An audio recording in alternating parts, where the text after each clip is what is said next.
Nas manchetes dos jornais, os registros das atrocidades.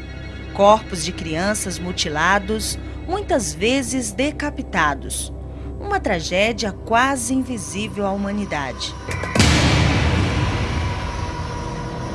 Ruas sem nomes, casas sem números.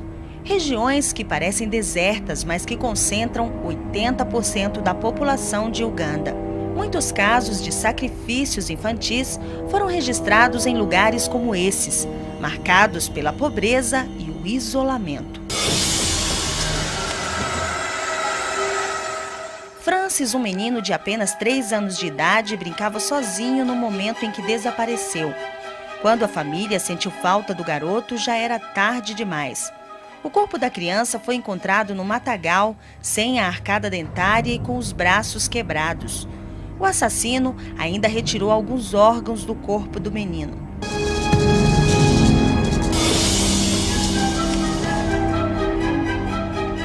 Gideon era um menino saudável.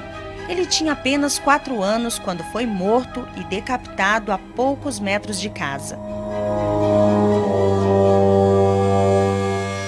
Depois da morte do menino, o pai dele, professor Santos Labeja, montou uma fundação e deu início a uma pesquisa sobre os ataques contra crianças e adolescentes em Uganda. Foram 94 casos e pouquíssimos sobreviventes. Os registros da Fundação Gideon trazem dados assustadores.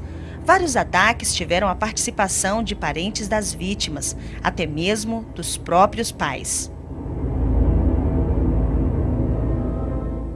Muitos habitantes de Kampala, capital de Uganda, acreditam que um prédio comercial construído em cima de uma cabeça de uma criança é a garantia de bons negócios. De acordo com a lista de crimes levantada por Labeja, há um relato assombroso de uma criança enterrada viva na fundação de um prédio. Os responsáveis pela obra nunca foram punidos. De acordo com relatos nos jornais, um morador da zona rural chegou a vender o sobrinho por R$11 mil. Na capital, o corpo de uma criança pode custar bem mais, até R$50 mil. As crianças que tiveram a sorte de sobreviver ficaram com as marcas no corpo e na alma.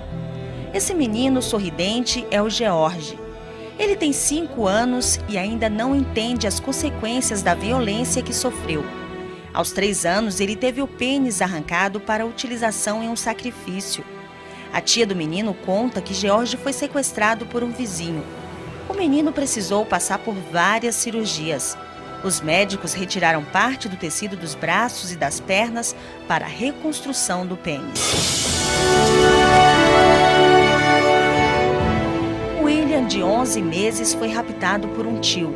A mãe disse que conseguiu salvar o bebê quando o homem estava tentando cortar a garganta da criança. O assassino de Gideon não foi punido. Ele era filho de um militar. Para a família do garoto, só restou a tristeza e a sensação de impunidade e de injustiça.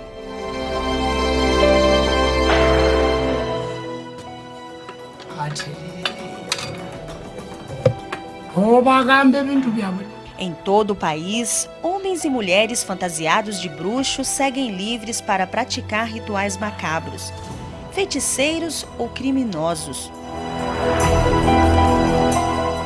Sorrisos que podem desaparecer num piscar de olhos. Mas qual a finalidade de crimes tão bárbaros? O que explica o uso macabro de sangue e órgãos de crianças em rituais de bruxaria?